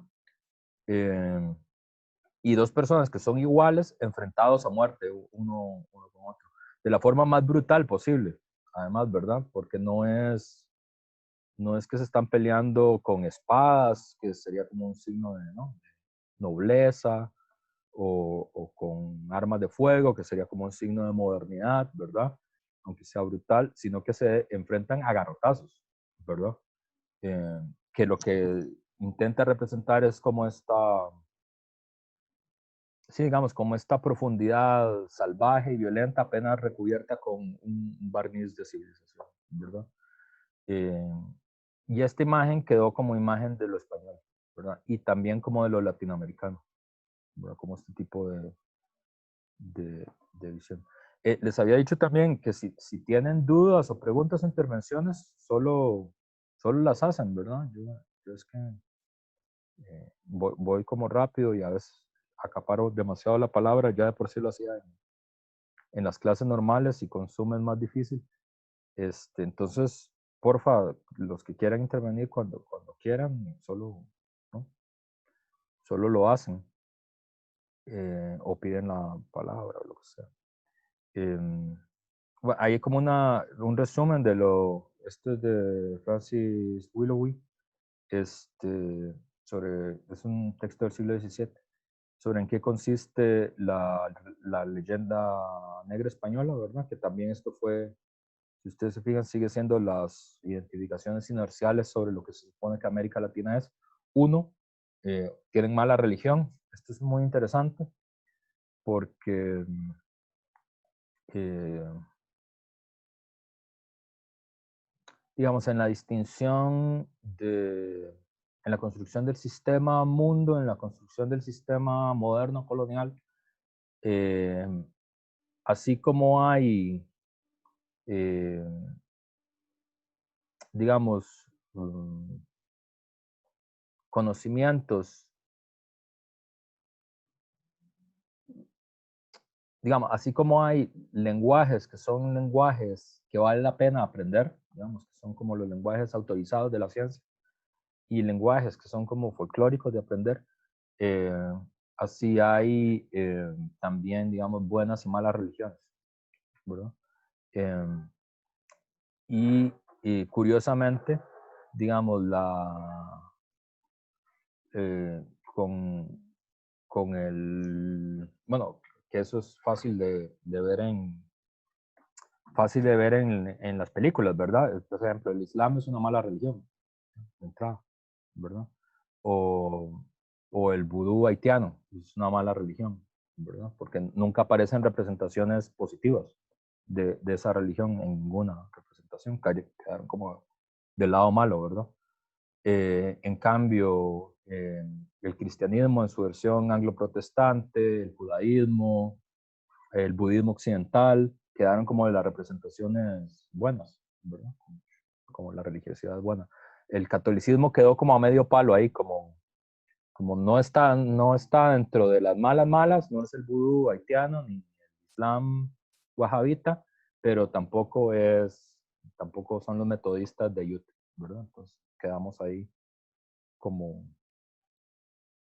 como a veces los malos son católicos, ¿verdad? Como en Sin City, por ejemplo, ¿verdad? Que el malo es el bishop, ¿cómo se llama? El arzobispo, ¿verdad? Este, y así. La tradición tiránica, aquí hay una representación de género también que está asociado a la idea de la, no sé, de la lascivia de las mujeres, por decirlo de alguna forma. Eh, la desnudez del suelo, la vagancia, la expulsión de judíos y moros, la guerra del latifundio, ¿verdad? Eso es importante porque en España hubo expulsión de los judíos, ¿verdad? En cambio, en Inglaterra hubo asimilación de los judíos. Entonces eso marcó una diferencia importante desde el punto de vista de la historia de... Robert, tengo una pregunta. Adelante, pero no veo quién me está hablando. Ariela, Ariela, adelante. ¿qué significa la desnudez del suelo? O sea, que, Que no se trabaja la tierra. ok. O sea, que hay grandes extensiones de terrenos que nadie usa. Es esa idea de que hay riqueza que nadie, que está inactiva, digamos, inutilizada. Aquí hay un resumen de la leyenda negra y sus implicaciones mediadas por en América Latina, mediadas por la historiografía estadounidense. Por ejemplo, ¿cuándo se reforzó la idea de la leyenda negra española? Durante la guerra de Cuba. Eso es súper importante para entender cómo se forjó la idea de lo latinoamericano, tal como lo tenemos nosotros ahora, porque en el inicio del siglo, en 1898, hay un enfrentamiento entre España y Estados Unidos por los restos del imperio colonial español, ¿verdad? Que es la guerra de Cuba, la de 1898. Que es la guerra cubano-española norteamericana, ¿verdad? Que es, eh, que es muy interesante porque, por muchas razones. Pero si a ustedes les gusta, ya no voy a hablar de Rápido y Furioso, pero si les gusta el cine clásico, si han visto Citizen Kane, el Ciudadano Kane, ¿verdad? Se supone que es la mejor película de todos los tiempos, junto con El acorazado Potemkin de Eisenstein. Narra la vida de un periodista, de uno de los grandes magnates de la prensa norteamericana, que dentro de sus atributos, digamos, como magnate de la prensa, está haber organizado, digamos, la primera guerra de propaganda moderna. Es decir, eso sí se estudia más en comunicación, en periodismo. Entonces, digamos, hay una frase famosa de este tipo, de Hertz, que, que, que dice, denme la guerra y yo les daré las razones, ¿verdad? Es decir, no había ninguna razón para atacar a Cuba y España, ¿verdad? Pero eso no era lo importante, o sea, lo importante era la guerra y ya él iba a encontrar la forma de explicar por qué iban a la guerra, ¿verdad? Y mucha de la guerra de propaganda moderna, digamos, como la que se llevó adelante en Irak, o la que se llevó adelante en Afganistán, ¿verdad? Sus fundamentos están en esa guerra, en la guerra de 1898. ¿Verdad? Entonces, esa guerra, que además es clave para consolidar la expansión imperialista de Estados Unidos sobre América Latina, ¿verdad? Lo español, o sea, hay algo en el chat que no logro ver.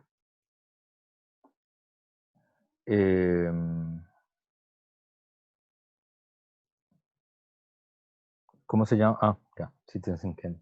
Ya, perfecto. Aparece, se refuerzan estas ideas, ¿verdad? Los españoles como crueles, traicioneros, intolerantes. Se refuerza la idea de la divina providencia al lado de Estados Unidos, que es la idea del destino manifiesto, que hoy vamos a poder hablar, ¿verdad? Y los indios americanos son representados como buenos salvajes, que la implicación también del buen salvaje es que siempre ha sido una buena excusa para las intervenciones humanitarias, ¿verdad? Es decir, los buenos salvajes no se pueden defender a sí mismos porque no tienen armas, ¿verdad? Entonces, siempre es bueno que alguna buena potencia extranjera llegue a ayudarles, como los Estados Unidos, por ejemplo, ¿verdad? Aquí ya vamos a ir con otro problema de lo americano, ¿verdad?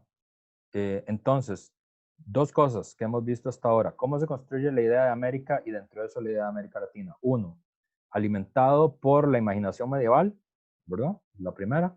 Segunda, por heredando las construcciones ideológicas de la leyenda negra española, ¿verdad? Y tercero, un problema que no hemos resuelto hasta nuestros días y que, bueno, vamos a ver con más detalle desde el punto de vista teórico cuando discutamos el texto de Quijano, porque tal vez una de las diferencias centrales entre lo americano y lo latinoamericano y lo europeo, lo occidental y América del Norte, es que la forma en la que se desarrolló la conquista y la colonia en América Latina produjo una forma económico-social, un determinado tipo de sociedad que todavía no hemos logrado resolverlo muy bien, que es que se organizó sobre la base de un sistema de castas. Ese es un elemento central, ¿verdad? Y eso, por lo menos en la interpretación de Quijano, y es una interpretación que yo comparto, digamos, esa interpretación, ha hecho extraordinariamente difícil la experiencia de la vivencia ciudadana en América Latina.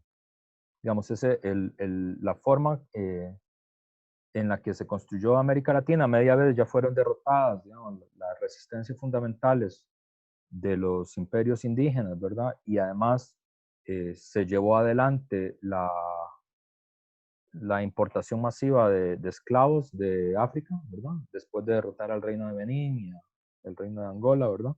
Que fueron los que pagaron el pato de la esclavitud. Se organizó América Latina sobre la base de un organismo estamental, ¿verdad? Que eso es muy importante porque ¿qué es un estamento? Un estamento es una división social basada en la racialidad, en una determinada combinación de la racialidad, que tiene implicaciones económicas, no solo es una cosa, no es identity politics, no es eso, ¿verdad? Porque digamos, el estamento está conectado con derechos, con fueros y con obligaciones económicas, ¿verdad? Es decir, usted solo puede hacer y tener los oficios que le permite su estamento, ¿verdad? Y usted hace esos oficios porque está en ese estamento, ¿verdad? Y además, y esto es clave para entender las dificultades de la experiencia ciudadana, a los estamentos son fijos además, ¿verdad? Es decir, no hay movilidad ni hacia arriba ni hacia abajo. Entonces, el que nace en ese estamento es de ese estamento, ¿verdad? Y eso es un destino, ¿verdad? Es decir, no te puedes mover para arriba o para abajo. Y anclado a ese estamento está tu educación, el acceso que tenés a la subjetividad, las cosas que puedes aprender y que no puedes aprender, y el oficio que vas a tener, ¿verdad? Y también con quién razonablemente te podrías casar o no, ¿verdad? Entonces, es una sociedad muy rígida, ¿verdad? Esto que ustedes están viendo aquí, que es extraordinario, a mí me parece, o sea, me parece muy lindo y muy brutal simultáneamente, que es básicamente la experiencia de ser latinoamericano, es eso. Este, eso está, estos cuadros no son cuadros, es decir, eso es o sea, sí son cuadros, pero, pero eso se pegaba en los palacios municipales de México, ¿verdad? En las alcaldías de México. Así como cuando ustedes van a la MUNI y están las reglas de la municipalidad. En esta municipalidad no pueden entrar sin camisa, no puede entrar gente alcoholizada. Por favor, haga la fila, ¿verdad? Como todas esas instrucciones que hay en la municipalidad cuando uno entra, eso estaba en los centros del gobierno mexicano y era como una guía para saber de quién era quién en la sociedad, ¿verdad? Es decir, en algún sentido es un catálogo de la población para saber con quién estabas tratando. Hay una canción muy hermosa de La Maldita Vecindad, que es un grupo de rock que se oía en los 90s, hace 1000 años, que es una versión musicalizada de este cuadro. La canción se llama Salta para atrás, que es una de las combinaciones, ¿verdad? La combinación 7 es esta, chino con india, salta para atrás, ¿verdad? Eh, en las sociedades latinoamericanas, sobre todo en las sociedades que tuvieron más, o sea, en las que fueron colonias centrales, ¿verdad? Porque en América Latina hay como 4 sociedades que son particularmente importantes en el desarrollo como espiritual de América Latina, ¿verdad? Porque fueron las primeras colonias, pero fueron las ciudades más importantes, porque eran ciudades puerto, entonces mucho de la novedad entraba por ahí, ¿verdad? Y entonces como las capitales culturales, las capitales espirituales de América Latina, siempre han sido como La Habana, México, Buenos Aires y Lima, ¿verdad? Como los centros espirituales siempre de América Latina han pasado por ahí. Y en Cuba hay una expresión que tiene que ver con esto, como es una sociedad que hubo mucha diáspora, ¿verdad? Una llegada aluvional de esclavos de África. La expresión es salió adelantado, ¿verdad? Que es para cuando, cuando el niño sale con menos rasgos negros, ¿verdad? Y tiene que ver con esto, ¿verdad? Es adelantado por eso, es decir, adelantó para arriba, ¿verdad? La combinación, ¿verdad? Y eso que es una expresión del lenguaje, ¿verdad? Todavía se usa, y tiene que ver con esta herencia, ¿verdad? Entonces, el sistema de castas en América Latina fue clave porque construyó de entrada una sociedad extraordinariamente rígida, ¿verdad? Y esa sociedad extraordinariamente rígida, además, como todas las sociedades rígidas, solo se puede sostener con un uso particularmente rudo de la violencia, ¿verdad? Entonces ahí vamos a tener 2 elementos que nosotros no podemos olvidar nunca y que me parece que son claves para quienes defienden la idea de que hay algo como específico en lo latinoamericano que lo hace, que lo excede, digamos, que lo hace diferente de la filosofía clásica tal como nosotros la entendimos, que hay muchas opiniones sobre lo que América Latina es, ¿verdad? Digamos, en todo el arco ideológico, desde, la, desde las interpretaciones más a la extrema izquierda, ¿no? De los trotskistas latinoamericanos, de los guevaristas latinoamericanos, hasta el otro arco totalmente, ¿verdad? De tradicionalismo católico latinoamericano, el neoliberalismo latinoamericano, que ha sido muy extremo todo. Pero si usted lee el conjunto de estas obras, siempre va a ver que hay, o sea, muchas diferencias, digamos, de interpretaciones de las historias nacionales, hay muchas diferencias. Pues hay que tener mucho cuidado con los estereotipos en ese sentido, por lo menos es una alerta que yo quisiera que tuviéramos en el curso. Pero sí hay dos puntos en común que son muy transversales en lo que la historia de Latinoamérica es, o cómo se caracteriza América Latina. Uno, América Latina es un continente desigual, ¿verdad? Las razones de por qué es desigual, ahí sí hay polémica. ¿Por qué es que somos desiguales? Hay polémica. Lo que sí todo el mundo está de acuerdo es que somos desiguales, es un elemento, ¿verdad? Que son sociedades muy desiguales. De hecho, curiosamente, América Latina es más desigual que África, por ejemplo. Y además que somos sociedades violentas. O sea, que hay una violencia que corta todo el tejido social del país, de las sociedades, ¿verdad? Nosotros a veces consideramos como que no, como que deben ser más violentas, qué sé yo, los árabes, los africanos, pero en realidad no, digamos, la mayoría de ciudades más violentas del mundo son latinoamericanas, ¿verdad? Y eso lo pueden buscar, está en todos los índices, ¿verdad? Uno siempre ha creído que no, que las ciudades más violentas del mundo son, no sé, Homs en Siria o Bagdad o alguna de las ciudades que están en guerra, ¿verdad? Pero no, las ciudades más violentas del mundo son México DF, Río de Janeiro, Ciudad Guatemala, ¿verdad? También luego hay que entender qué es como la violencia, pero sí, digamos, son sociedades, digamos, que tienen una gran facilidad para despreciar la vida humana. Digamos que esa sería como la idea básica. Pero eso tiene una historia larga que tiene que ver con digamos, con este resultado al final de la experiencia colonial, ¿verdad? Eso tiene varias implicaciones, ¿verdad? La más importante para mí es que hay ¿cómo decirlo? Una mentalidad racista en el sentido más filosófico del término, es decir, una tendencia a clasificar la población sobre estamentos, ¿verdad? Esa forma de clasificación estamental de la población nos viene muy detrás y todavía sigue un poco organizada así nuestra sociedad.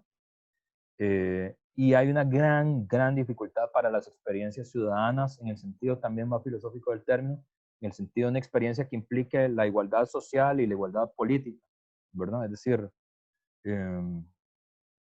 esa experiencia nos es muy o ajena o extraña o desconocida o difícil de sostener en el tiempo, ¿verdad? Y tiene que ver con este pasado. ¿Verdad? Aquí, por ejemplo, se ve en las combinaciones, en los cuadritos, ¿verdad? Entonces, quienes son españoles, ¿verdad? Si se mezclan con indias, son mestizos y los españoles pueden ser dueños de las haciendas, ¿verdad? Entonces, la blanquitud social, no biológica, sino la blanquitud social, o sea, ser considerado blanco, ¿verdad? Te facilitaba, por ejemplo, el acceso al poder político, el acceso a la propiedad, el acceso a la producción de mercancías, y si no eras blanco social, no tenías acceso a eso, ¿verdad? Entonces, y aquí también ves, por ejemplo, si hay una mezcla de negra con indio, sale lobo y los lobos pueden ser peones en la hacienda, ¿verdad? Eso es como, o sea, no es solo un cuadro costumbrista, sino que es un manual de puestos y ubicación laboral del siglo XVIII, ¿verdad? Como el manual de puestos que tiene la U ahí, que tiene la clasificación de qué puede ser uno según el título, ¿verdad? Este es igual pero pintado, ¿verdad? Y racializado, además. Bueno, y ahí también está muy simpático y muy expresivo. Aquí vamos a ver el que se considera la primera formulación como clara de la distancia entre América Latina y América anglosajona, ¿verdad? Porque ya vimos de dónde venía la idea de América, ¿verdad? Básicamente. Pero además, en el siglo XIX se termina de concretar la historia porque nosotros somos americanos, pero no americanos de cualquier forma, sino que somos latinoamericanos. Es una distinción que es importante, ¿verdad? Y se sabe que hay dos Américas, una que es anglosajona y otra que es latina, ¿verdad? Y nosotros estamos dentro de los latinoamericanos. La expresión latinoamericano como de suyo tiene una implicación colonial también, porque el nombre es inventado por los franceses, no es una denominación de nosotros mismos. Y básicamente el término se inventa durante la invasión de Napoleón a México, ¿verdad? En el siglo XIX. Y la idea de lo latino se construye porque los idiomas latinos son España, Francia, Rumanía, Portugal, pero esos son los idiomas latinos, los que son, los que tienen origen en el latín, pues, esos son los idiomas latinos. Y los franceses, viendo el espacio geopolítico que había dejado la caída del Imperio Español, porque el Imperio Español pierde la mayoría de sus colonias entre 1810 y 1821 y deja un vacío en la dominación latinoamericana, los franceses intentan llenar ese vacío. Al final ese vacío va a ser llenado por Inglaterra, no por Francia, y luego por Estados Unidos.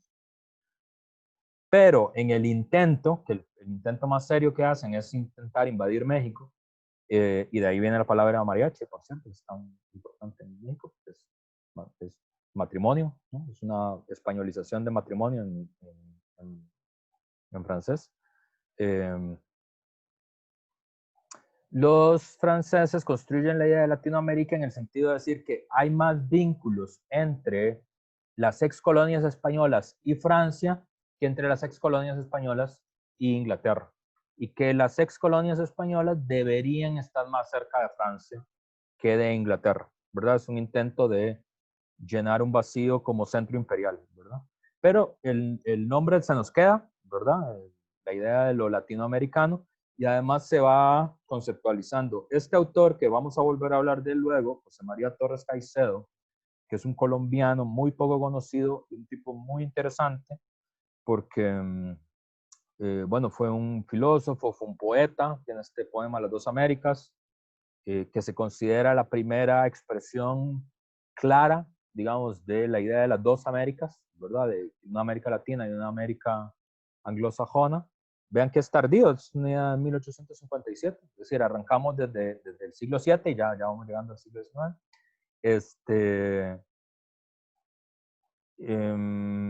Fue además, fue un político práctico, él fue diplomático de Colombia, ¿verdad? Y tuvo algunas ideas como él defendía la idea de que América Latina, bueno, no tenía que ser un solo continente, como decía Bolívar. De hecho, él, digamos, es contrario, digamos, a las ideas de Bolívar. Luego les voy a explicar por qué cuando hablemos más de eso. Pero sí está a favor de una especie de unión aduanera latinoamericana. Es decir, un poco como las ideas que luego se van a materializar en la Unión Europea moderna, ¿verdad? Él es uno de los primeros en plantearlo, ¿verdad? Y obviamente fracasa, nadie le da pelota. Pero digamos, en el siglo XIX, él dice, deberíamos tener por lo menos un sistema comercial y aduanal común, ¿verdad? Los latinoamericanos, para protegernos de los sajones, de los franceses y de los norteamericanos, ¿verdad? Y aquí van a ver ya las ideas de la diferenciación, ¿verdad? El gigante del norte miraba a las repúblicas del sur.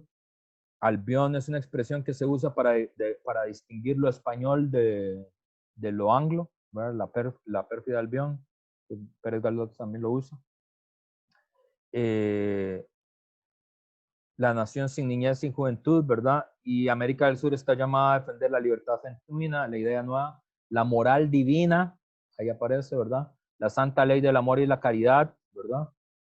Europa domina el despotismo, América del Norte el egoísmo, la sed de oro y la poca piedad.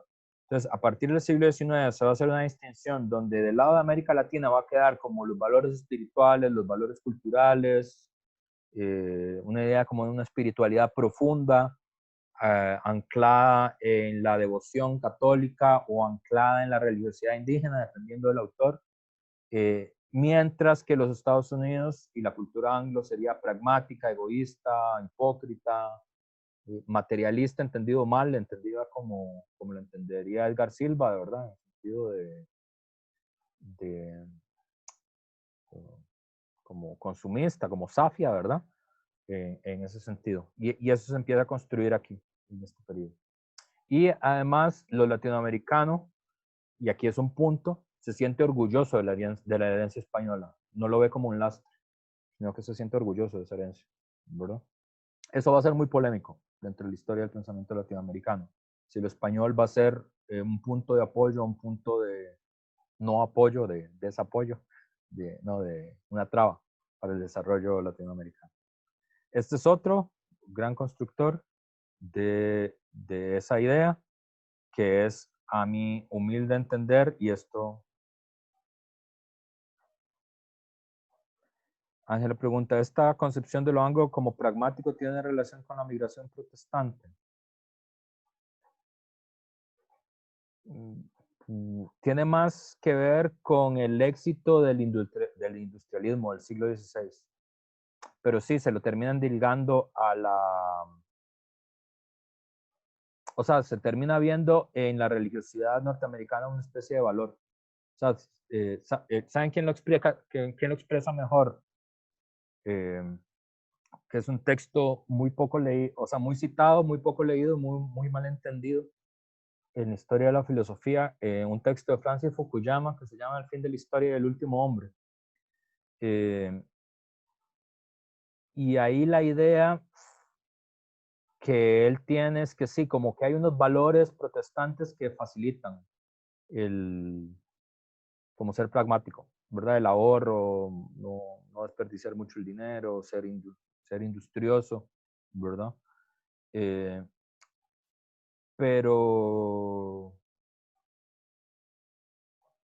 Pero aquí, digamos, sobre todo esta reflexión empieza a surgir en América Latina por varias razones, porque tal vez quito aquí a Darío para explicar eso. Es que eso lo tendría que haber explicado un poco antes. La colonización anglo, la colonización estadounidense, en el sur de Estados Unidos se pareció mucho a la latinoamericana, ¿verdad? Esa idea como que hay como las explicaciones, digamos, de la diferencia entre Estados Unidos y América Latina por el tipo de colonización que hubo, es una explicación muy poco sólida, porque todo el sur de Estados Unidos fue colonizado igual que América Latina. Fue eh, Economy Plantation, fue economía de la plantación, ¿verdad? Que eso ustedes lo pueden ver en Lo que el viento se llevó, gran peli, gran libro. Un poco cursi el libro, pero igual un gran libro. Incluso agregado ya después de colonizado también. ¿Perdón? Agregado también ya después de colonizado. O sea, Sí. como por... Sí, sí. Y entonces ahí, digamos, pues no, porque el sur de Estados Unidos lo que hacía es que exportaba algodón, eso es lo que hacía, ¿verdad? Igual que nosotros exportábamos guano, qué sé yo, añil, no era muy diferente. Y estaba basado en trabajo esclavo. Pero sí hubo una diferencia en, ¿cómo decirlo? En que los pueblos originarios en América Latina quedaron metidos dentro de los Estados-naciones, ¿verdad? Entonces hubo como una especie de colonialismo interior, ¿verdad? Que no se logró resolver nunca mucho. Que eso es como los casos más dramáticos, ¿no? Como Perú, Guatemala, Costa Rica. Y donde se logró hacer sobre la base del exterminio, ya, y así fue como se hizo. pero Estados Unidos lo que hizo fue que expulsó hacia el oeste a los pueblos originarios. Entonces, los pueblos originarios estaban fuera de la nación y eran naciones con las que se hacían pactos. O sea, no quedaban dentro de los Estados Unidos, sino que lo fueron expulsando hacia el oeste, ¿verdad? Entonces, eso es una diferencia importante. Y luego, la otra diferencia es que el sur lo derrotan en la guerra, ¿verdad? Entonces, eso cambia la historia. En contra de lo que todo el mundo creía, pero el sur pierde la guerra. Y la diferencia con Estados Unidos tiene que ver con que en América Latina no fue hasta el siglo XX que se empezó a considerar como que Estados Unidos era una potencia imperial todavía, porque digamos, la colonización, la transformación de Estados Unidos en imperio fue muy diferente a la europea. Primero porque nunca fue un imperio colonial formal, es decir, no había colonias como las españolas y las francesas, no, eso nunca fue lo que pasó. Y además, como es un país tan grande, lo que hubo fue expansión hacia el oeste. O sea, Profe, perdón, Steven. disculpe, ¿y qué pasa con estas islas que están en el Pacífico y son parte de Estados Unidos, como Hawái? Bueno, Hawái sí fue que, digamos, no fue al 100% una colonia, sino que ellos se quisieron anexar. Sí. Pero me refiero más como estas Islas Marshall o las Islas Vírgenes o todos esos. ¿Esa se Sí, podría decir que fue colonia o fue simplemente que ellos se expandieron hasta allá? sí, son colonias, técnicamente son colonias, ¿verdad?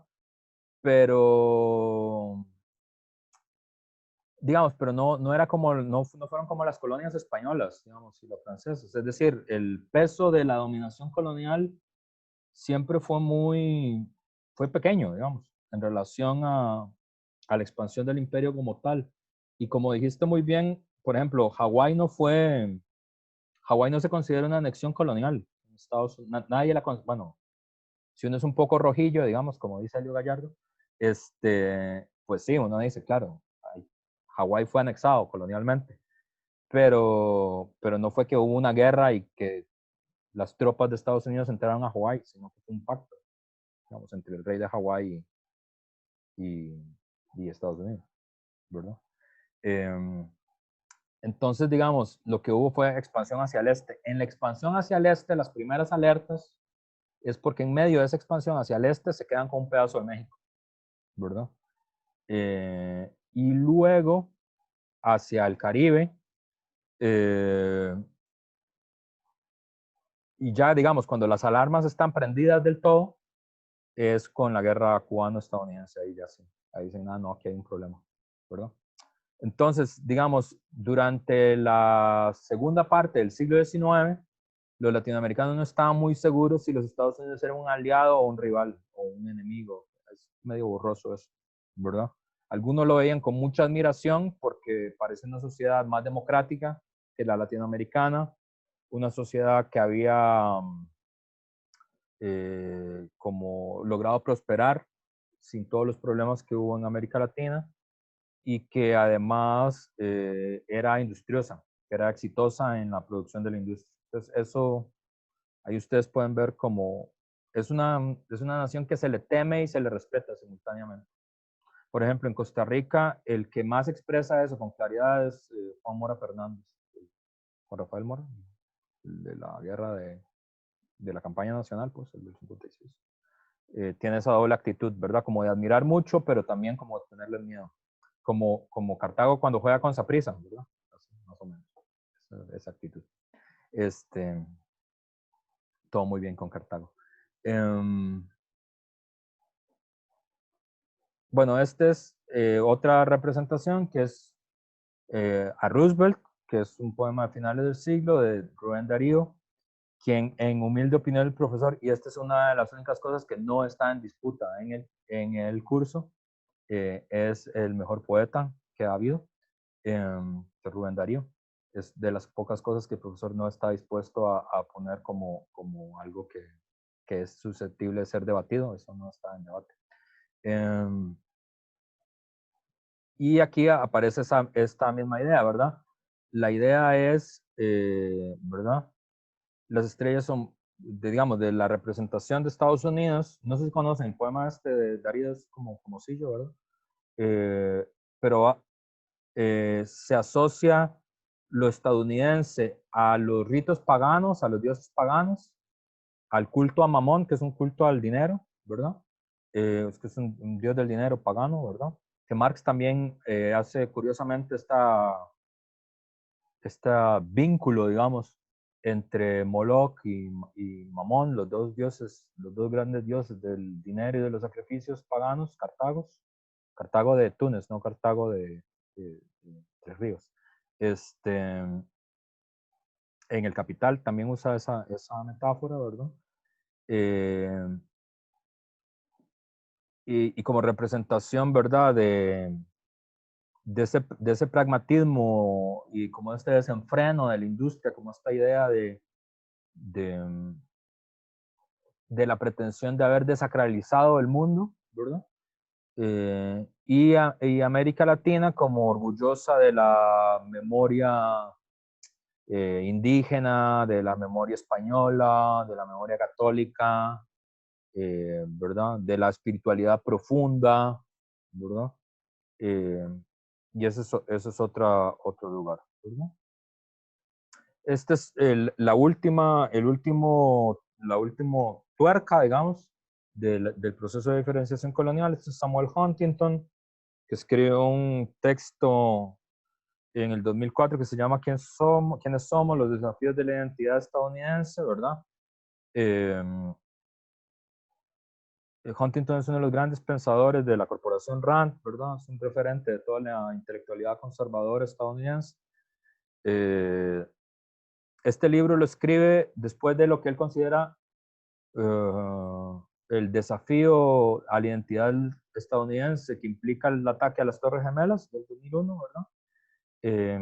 Y escribe el libro además, esto es muy chistoso, después de que se asusta porque en la selección de fútbol de Estados Unidos juega un partido en California y parecía que Estados Unidos estaba jugando de visita. O sea, todo el estadio estaba apoyando a México, ¿verdad? Entonces, él lo ve como un problema de asimilación, o sea, como que hay una crisis de la identidad estadounidense que tiene que ser resuelta de alguna forma si los Estados Unidos quieren mantener su lugar como centro, digamos, del sistema mundo, ¿verdad? La gran mayoría de intelectuales norteamericanos como más conservadores desde 1980, desde Paul Kennedy, todos están con ese patín, ¿verdad? Como con qué se tiene que hacer para evitar la decadencia del imperio estadounidense, porque eventualmente todos los imperios caen. Entonces, hay que hacer algo para evitar que el de nosotros se caiga, ¿no? Es un poco la idea. Aquí, este es Huntington también, ¿verdad? Para distinguir qué son las características de lo estadounidense y qué son las características hispanas, ¿verdad? Porque yo no sé si ustedes sabían, en Estados Unidos nosotros somos Hispanics, esa es la clasificación que tenemos, ¿verdad? No somos latinos, latinos es una definición de nosotros mismos, sobre nosotros mismos. En Estados Unidos no somos latinos, somos Hispanics. Y eso no incluye el Caribe, porque el Caribe no es Hispanic, el Caribe es West Indian. Entonces es otra clasificación que es muy vacilona. Pero bueno, es parte digamos, de la herencia de la dominación colonial. Entonces aquí, ¿verdad? Esto es un texto de Huntington, ¿verdad? Básicamente. Entonces, de las definiciones de lo hispano es desconfiar en todo aquel que no es familiar suyo, ¿verdad? Somos familiaristas, es una definición muy importante. La falta de iniciativa, la falta de autosuficiencia, carecen de suficiente ambición para progresar, tienen baja educación, ¿verdad? Es muy importante, ¿verdad? Como dice nuestro señor presidente, una de las cosas más importantes ahora es, en medio de 500,000 de desempleados, es ponerse a llevar los cursos de Coursera, ¿verdad? Lo que hace falta es educación. No creen en ella como vía de progreso material y espiritual. Creen en la pobreza como una virtud para entrar al cielo, que es la herencia católica, ¿verdad? la diferencia entre la herencia católica y la teología de la prosperidad anglo, ¿verdad? Y no creen en el trabajo duro. Esto está escrito en el 2004, no está escrito en el siglo XVI, ¿verdad? Pero es una narración que tiene 5 siglos de estarse construyendo, ¿verdad? Entonces, a fuerza de repetirse, ha tenido mucho éxito. Este es el último, a mí me parece, que lo voy a poner rápido, esta es la industria cultural, ¿verdad? De las representaciones que hay en América Latina. Esto ustedes lo conocen, esto es Dora la Exploradora, que es un diseño de Disney Channel para que el objetivo es la enseñanza amena de los elementos del idioma inglés a los niños de habla hispana, ¿verdad? Y en la versión original de la serie, Dora enseña elementos de español y de la cultura latinoamericana a los televidentes angloparlantes, ¿verdad? Y todos los que ustedes han visto Dora la Exploradora, claramente Dora vive en la selva y tiene un mono de mascota, ¿verdad? Como todos nosotros que hemos tenido monos de mascota y vivimos en la selva, ¿verdad? Y Diego tiene un tigre de mascota. Como ustedes recordarán, la primera vez que le regalaron un tigre ya a los 5 años, ¿verdad? Entonces dijeron, Andrés es suficientemente grande ya para tener su primer tigre. Y esa es la representación que los niños latinos en Estados Unidos ven de sí mismos y la que los niños anglos ven y entienden de lo que son los latinoamericanos, ¿verdad? Y que ahí están las representaciones del buen salvaje y todo eso, ¿verdad? Entonces, esta es otra también muy clásica, son los 3 caballeros, la representación de Disney, ¿verdad? Hecha en el momento de la política del buen vecino, ¿verdad? Y es protagonizada, es la primera vez que el Pato Donald va a América Latina, ¿verdad? Y hay un loro fumador, obviamente, que es el que representa a Brasil, y este es la representación de México, que es Panchito Pistoles, que es un gallo que pasa disparando balas, ¿verdad? Y es una de las grandes representaciones culturales de lo latinoamericano en la industria cultural, ¿verdad? Entonces, esta historia larga, que ya vamos a terminar por hoy, porque son las 10:55, digamos, es el marco con el que vamos a entender qué es lo latinoamericano, cómo aparece lo latinoamericano y cómo aparecen los estereotipos de lo latinoamericano. Entonces ya la otra clase vamos a entrar con Quijano propiamente, porque todavía había gente que se está incorporando este día y no había tenido chance de leer los materiales y eso. Entonces la otra clase vemos el texto de Aníbal Quijano para seguir hablando un poco de esto y ya luego caer a Centroamérica y a Costa Rica. Yo sé que el curso se llama Historia del Pensamiento Costarricense y algunos de ustedes se preguntarán, pero ¿por qué empezamos desde el siglo VII con las epistemologías? Esto tiene, si me siguen, les prometo que vamos a llegar al punto, pero hay que cruzar el camino primero. Y bueno, eso, los dejo porque tengo el otro curso y a las Profe, 11. nada más muy rápido. Sí. Viera que el archivo de la presentación no se puede bajar de mediación. ¿En serio? No sé si alguien encontró el mismo problema, pero yo lo traté de abrir y no me dejó. Nada más ¿Alguien pudo abrir el archivo de la presentación? Profe, a mí tampoco me dejó abrirlo. Bueno, voy a volver a subirlo ahora. Claro, gracias. Ok. ¿Cuál es la lectura que tenemos que hacer? La lectura número 2, en la mediación están enumeradas de la 1 a la 20 y algo. Entonces, la 2. Okay. No, la 1, la de Aníbal Quijano. Okay. Ya les digo cómo se llama. Mejor decirlo de una vez. Un segundito. ¿Esta clase está grabada, papi? Sí, esta clase queda grabada. ¿Todas quedan grabadas? Sí, todas quedan grabadas. Colonialidad del poder, eurocentrismo, sí, es la primera lectura. Se llama Colonialidad del poder, eurocentrismo y no me acuerdo algo más, de Aníbal Quijano. Esa es la lectura asignada. Y la segunda es la de Taracena, que es para hablar de Centroamérica. Entonces, bueno, ahora sí los dejo porque...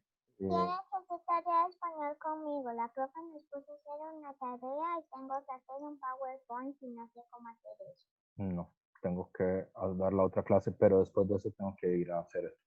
Bueno, nos vemos. Chao. Chao.